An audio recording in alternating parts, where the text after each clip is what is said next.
León, novedades en el campamento de las Águilas, te mandamos un fuerte abrazo. Evidentemente no es el inicio que estaba esperando el equipo de Cuapa. ¿Qué está pasando en la cabeza de Jardine? Si tienes algo de información para tomar este tipo de determinaciones, León, en cuanto a habilitar a futbolistas que normalmente no se desempeñan ahí. Sí, ¿cómo estás? Un fuerte abrazo, Adal, y a todos. A ver, y un paréntesis, creo que también Isaías Violante es el que deja de recorrer ayer en ese primer gol de Atlético de San Luis, porque el volante puede cerrar detrás del lateral y no hubo un recorrido propio de Violante. A ver, yo sí veo a un André Jardine no solamente preocupado, sin caer en alarmas, pero sí preocupado. Pero además de eso, lo veo un poco confundido en el terreno de juego en cuanto a las funciones que tienen que desempeñar los jugadores. Y sí, la expulsión de Ramón Juárez, por cierto, la directiva no va a apelarla, no saben que no le van a quitar la tarjeta roja al canterano de las Águilas. ¿Por qué no va a apelar? Pero América solamente ha hecho 2 remates a portería. No, porque saben en América que es falta y que no le van a quitar la tarjeta roja, ¿no? O sea, Solamente América está conforme con la expulsión. Para ellos sí era roja, León, perdón que te interrumpa, pero no. Para ellos sí es expulsión. Para ellos no hay elementos para quitarle la tarjeta roja a Ramón Juárez y por eso no la van a apelar. O sea, la opinión es, para algunos puede ser tarjeta roja, para otros no. En algunas tomas se alcanza a ver como si Ramón Juárez trastabillara un poco al jugador de Atlético de San Luis y por lo tanto al ser una oportunidad manifiesta de gol, reglamentariamente es una tarjeta roja, pero para no salirnos tanto del tema no la van a apelar, esa es la información, pero para no salirnos tanto del tema de la pregunta que me hacías, Adal, yo sí veo un tanto desconcertado a Jardine de cómo está jugando su equipo o a qué está jugando su equipo y sobre todo del rendimiento individual de muchos jugadores que no andan en un buen momento, ¿eh? Sí, es una realidad. En lo colectivo, el América ha dejado de funcionar. ¿Qué pasa con San Maximán? Se escucha en mala onda, y de verdad, León, no lo digo en mala onda, pero las mejores imágenes de Maximán en el fútbol mexicano las hemos visto en redes sociales, en entrenamientos del América. Imágenes del propio León Lecanda que ponen en su cuenta de X. Gracias. Su promotor. Sí, León Lecanda de San gracias, no, gracias. Se está vendiendo León Lecanda humo con Maximán. Mira. No, a ver, el arranque fue muy bueno, ¿no? Hizo 2 goles en sus 2 primeros partidos, no había jugado ni 60 minutos y ya había marcado un par de veces. Cerró el torneo con solo 3 anotaciones y 2 asistencias. Ha venido de más a menos, eso es indudable. No está pesando lo que debería de pesar y menos un refuerzo, como bien reporta Héctor Huerta, que le ha costado cerca de $13 millones al América.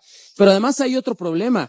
Desde que llegó San Maximán, Brian Rodríguez ha perdido mucho protagonismo en el equipo de América y hasta antes de San Maximán, el Rayito había sido el jugador más desequilibrante en la primera mitad del torneo.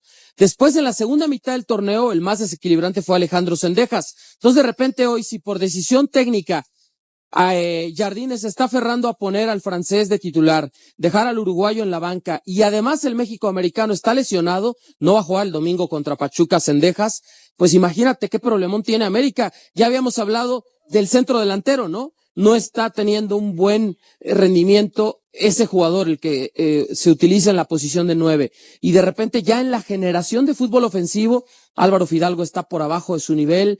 De repente yo sí les puedo decir que un América está justo eso, ¿no? Tratando de entender a qué juega y cómo va a jugar el resto del torneo. Es que a mí me cuesta mucho trabajo entender lo de Maximán, porque te atoraste con Dilrosun, estás viendo cómo resuelves el tema de Lichnowsky, es decir, 2 futbolistas con contrato vigente con los cuales tienes que perder mucho dinero y ahora haces una gran apuesta por alguien como Maximán, que no solamente no está rindiendo, sino que varias veces termina arrancando los partidos en el banco de suplentes y cuando es titular no marca diferencia y termina abandonando el terreno de juego. Por eso me brinca tanto, insisto, así lo es. del futbolista mejor pagado de las Águilas. El tema de la enfermería, ¿cómo va pensando en el partido frente a Pachuca?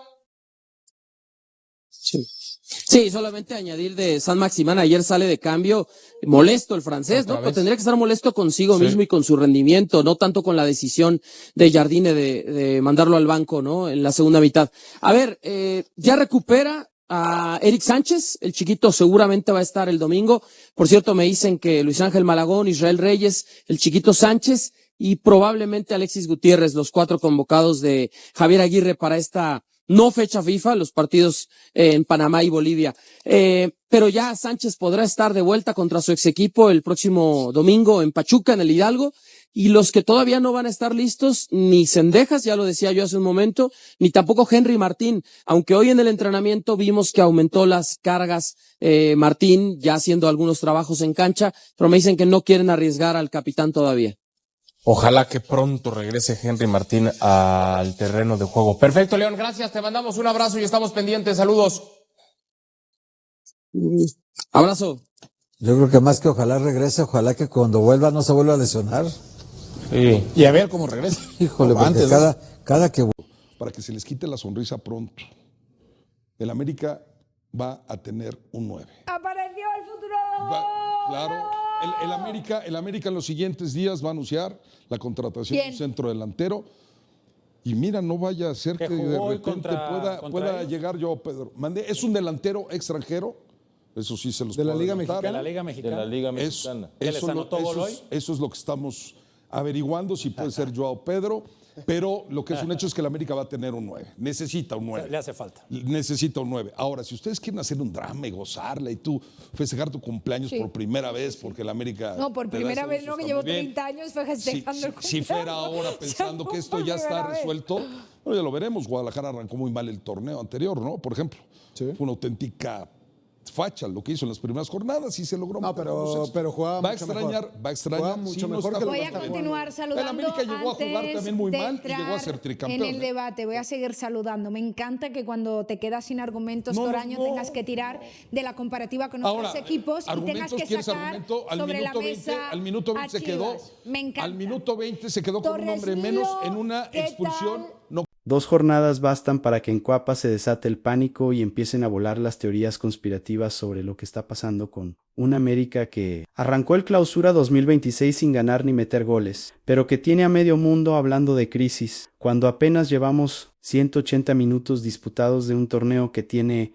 para largo, porque resulta que ahora cualquier tropiezo del equipo más grande se magnifica hasta el infinito y se convierte en noticia de primera plana, mientras que otros clubes pueden pasar semanas enteras sin ganar y nadie dice absolutamente nada. La realidad es que las Águilas están en el penúltimo lugar con un solo punto después del empate ante Xolos y la derrota en casa contra San Luis. Pero lo más interesante de toda esta situación no son los resultados en sí mismos, sino todo el circo mediático que se armó. Alrededor con teorías que van desde culpar al sistema táctico de Jardín hasta señalar a jugadores específicos como los responsables del desastre, pasando por una expulsión polémica de Ramón Juárez que tiene a toda la afición gritando robo y exigiendo explicaciones del árbitro. Mientras tanto, la directiva está haciendo sus movimientos de ajedrez con la salida confirmada de Llavero DeRozan, que ya tiene un pie en Portland, Timbers después de 2 años de fracaso absoluto en México, y con la inminente llegada de Leonardo Fernández como El Salvador, que supuestamente va a resolver todos los problemas creativos del mediocampo,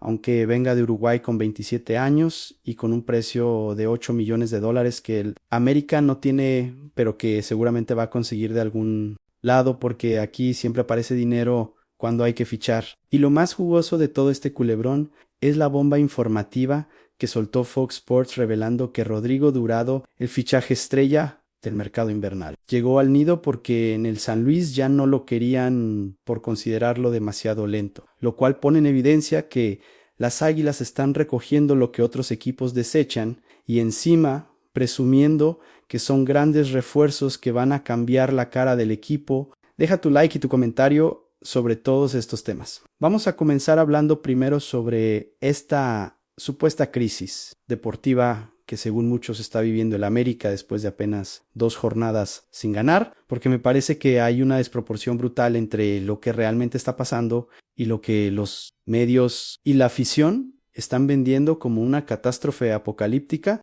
Es cierto que el equipo no ha ganado, es cierto que no ha metido goles y es cierto que está en el penúltimo lugar de la tabla con un solo punto. Pero estamos hablando de 2 partidos disputados en un torneo que tiene 17 jornadas por delante, lo cual significa que hay tiempo de sobra para corregir el rumbo y terminar peleando los primeros lugares como siempre lo hace este club. El empate sin goles ante Xolos en Tijuana no fue un resultado catastrófico, considerando que siempre es complicado sacar puntos en el estadio caliente y que además el equipo tuvo un gol anulado por el fuera de juego semiautomático que pudo haber cambiado completamente la historia de del partido. Y la derrota por 2-0 en casa ante San Luis tampoco puede analizarse sin tomar en cuenta que jugaron más de 70 minutos con un jugador menos después de la expulsión polémica de Ramón Juárez, que dejó al equipo en inferioridad numérica desde muy temprano. Lo que me parece más interesante de todo este escenario no son los resultados puntuales,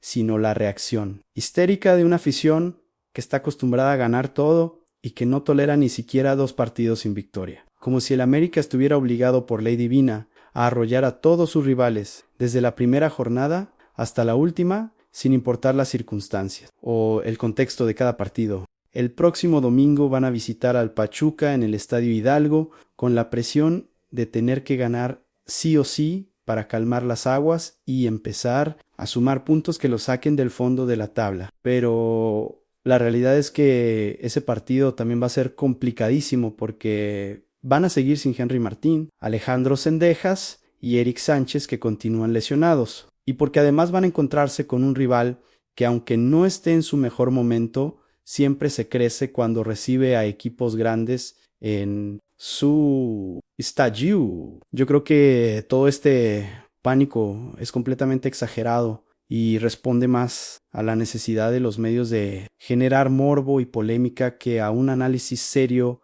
de la situación real del equipo. Porque si esto mismo le pasara a cualquier otro club de la liga, nadie estaría hablando de crisis ni de desastre, sino simplemente de un mal arranque que puede corregirse con trabajo y paciencia. Pero como es el América, entonces, todo se amplifica y se convierte en un drama de proporciones épicas. Ahora vamos a meternos de lleno en el tema de la expulsión de Ramón Juárez, que tiene a toda la afición americanista convencida de que les robaron el partido contra San Luis, porque según la narrativa que se instaló en redes sociales y en los programas deportivos, esa tarjeta roja fue una injusticia monumental que condenó al equipo a jugar en desventaja numérica y que explica completamente la derrota por 2-0 en casa. La jugada en cuestión fue una falta del defensor azulcrema como último hombre sobre Juan Manuel Sanabria, que iba escapado hacia la portería. Y aunque el contacto fue relativamente leve y el delantero potosino se dejó caer de manera bastante exagerada, la realidad es que Juárez cometió una imprudencia innecesaria al ir a ese roce cuando todavía había tiempo y espacio para que otros compañeros cubrieran la jugada. El árbitro no dudó ni un segundo en sacar la tarjeta roja directa, porque interpretó que era una falta como último hombre que impedía una ocasión manifiesta de gol, y bajo el reglamento actual esa decisión está completamente dentro de lo permitido, aunque sea discutible si realmente había ocasión manifiesta, considerando que Sanabria todavía estaba lejos de la portería y con ángulo cerrado. Lo que me parece más interesante de toda esta polémica no es si la tarjeta fue justa o injusta, sino la facilidad con la que la afición del América se refugia en el discurso del robo cada vez que pierden un partido importante, como si fuera imposible aceptar que a veces simplemente juegas mal y mereces perder sin necesidad de buscar culpables externos. Después de la expulsión, Jardine tuvo que meter a Sebastián Cáceres y sacar a Patricio Salas para recomponer la defensa, pero ese cambio forzado tan temprano les quitó toda posibilidad de tener profundidad ofensiva y los condenó a defenderse durante más de 70 minutos tratando de que no les metieran más goles. La reacción de Ramón Juárez al salir del campo fue desgarradora porque se veía completamente destrozado y consciente de que había dejado a sus compañeros en una situación imposible, y aunque muchos salieron a defenderlo argumentando que fue víctima del arbitraje, la verdad es que un defensor de su experiencia no puede cometer ese tipo de errores tan temprano porque te condicionan el resto del partido. Pensando bien, esta obsesión del americanismo con culpar siempre al arbitraje de sus derrotas es un síntoma de soberbia institucional, porque no pueden aceptar que hay partidos donde simplemente el rival juega mejor o donde tú tomas malas decisiones que te cuestan caro, y es más fácil refugiarse en la teoría del robo que hacer autocrítica y reconocer tus propios errores. Ya que mencionamos lo que pasó en el partido contra San Luis, ahora tenemos que hablar sobre las declaraciones de Guillermo Abascal en la rueda de prensa posterior al encuentro, porque el técnico español soltó unas cuantas verdades incómodas que cayeron como bomba en Cuapa y que dejaron al descubierto que hay equipos en la liga que ya le encontraron la vuelta al sistema táctico de André Jardine y que saben perfectamente cómo neutralizarlo. Según Abascal, el planteamiento que prepararon fue específicamente diseñado para explotar las debilidades del 4-4-2 del América, que no es tan compacto como debería ser, y eso les permitió tener superioridad numérica en la salida de balón y apretar la construcción. Azul Crema desde el primer minuto, sabiendo que iban a generar espacios en las transiciones, el técnico potosino confesó abiertamente que esperaban exactamente esa propuesta del América porque venían estudiándola desde hace varias semanas y tenían perfectamente identificados los puntos débiles que podían explotar para conseguir la victoria. Y lo más grave de todo es que su plan funcionó a la perfección, incluso antes de la expulsión de Ramón Juárez, porque el San Luis ya estaba dominando el partido y generando más peligro que las Águilas con 11 jugadores completos. Lo que me resulta fascinante de estas declaraciones no es tanto lo que dicen sobre las debilidades tácticas del América, sino la valentía de Abascal para salir públicamente a explicar cómo le ganaron a uno de los equipos más poderosos de México sin ningún tipo de complejo ni miedo a las repercusiones mediáticas. Jardine viene apostando por el sistema de 2 puntas desde la eliminación contra Monterrey en el torneo pasado, probando con diferentes variantes que incluyen a José Zúñiga, Rodrigo Aguirre y hasta Patricio Salas en el ataque. Pero la realidad es que ese esquema no está generando los resultados esperados porque no están siendo contundentes ofensivamente y además están dejando espacios defensivos que los rivales inteligentes como el San Luis están aprovechando sin piedad.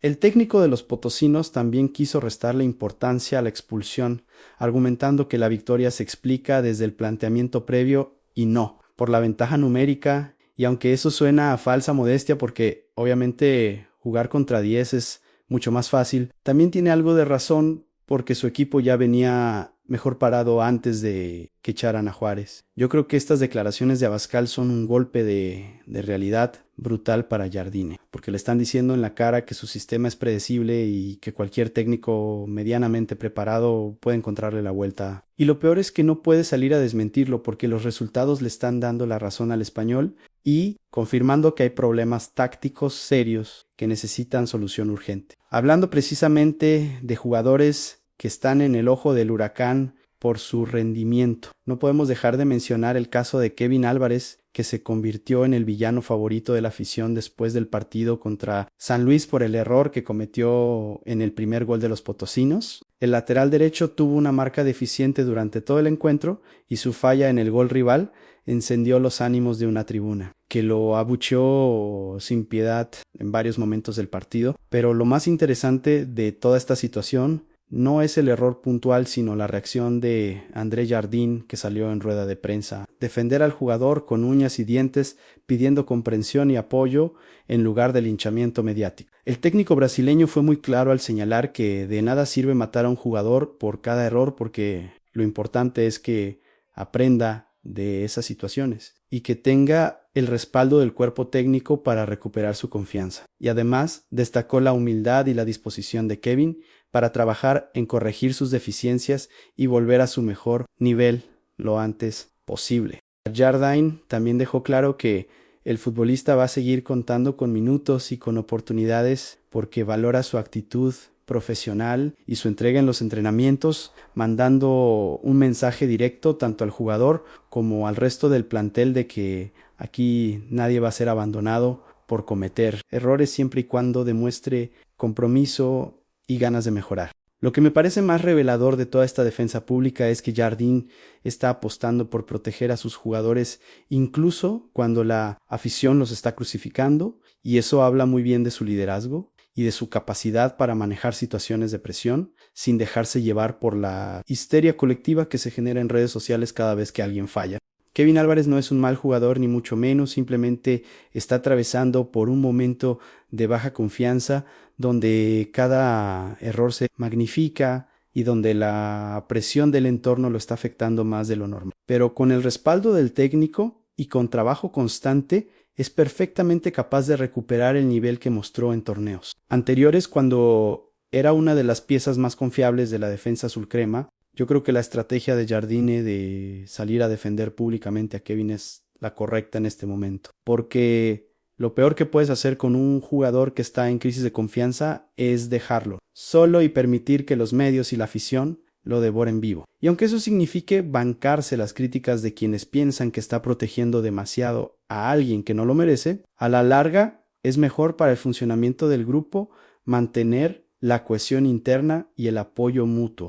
Todavía sobre el tema de las ausencias que están complicando el panorama, es inevitable mencionar que América seguirá sin poder contar con 3 jugadores importantes para el partido contra Pachuca, porque Henry Martín, Alejandro Zendejas y Eric Sánchez continúan en el proceso de recuperación de sus respectivas lesiones musculares y todavía no tienen el alta médica para volver a la competencia oficial. La ausencia más sentida es, sin duda, la de Henry Martín, porque el capitán azulcrema es el referente natural del ataque y su presencia en el área genera un peligro constante que obliga a las defensas rivales a estar siempre atentas. Pero también es cierto que el equipo no puede seguir usando la excusa de las lesiones para justificar el mal funcionamiento, porque tienen un plantel suficientemente amplio y caro como para resolver estas situaciones sin que todo se derrumbe. Zendejas y Sánchez también son piezas importantes en el esquema de Jardine, pero tampoco son absolutamente irreemplazables, y de hecho esta situación de tener bajas obligadas debería servir para que otros jugadores del plantel demuestren que pueden asumir responsabilidades y dar un paso al frente cuando más se les necesita. Lo que me resulta llamativo de toda esta situación es como el discurso oficial siempre se enfoca en las ausencias como si fueran la explicación total de los malos resultados, cuando la realidad es que hay problemas mucho más profundos que tienen que ver con la falta de ideas tácticas claras, con la poca intensidad mostrada en los partidos y con una mentalidad que parece estar más enfocada en las excusas que en las soluciones. Las lesiones musculares son parte del fútbol moderno y todos los equipos las sufren en mayor o menor medida. Pero lo que diferencia a los grandes clubes del resto es su capacidad para seguir compitiendo, al mismo nivel independientemente de quién esté disponible o no. Y en ese sentido el América está mostrando una fragilidad preocupante que dice mucho sobre la falta de recambio de calidad en posiciones clave. Pensando bien, este tema de estar siempre dependiendo de los mismos 3 o 4 jugadores para funcionar bien es un problema de planificación que la directiva tiene que resolver urgentemente, porque no puedes tener un plantel de 30 futbolistas donde solo confías en un puñado de ellos y el resto son simplemente relleno que ocupan lugar en la nómina sin aportar nada cuando se les necesita.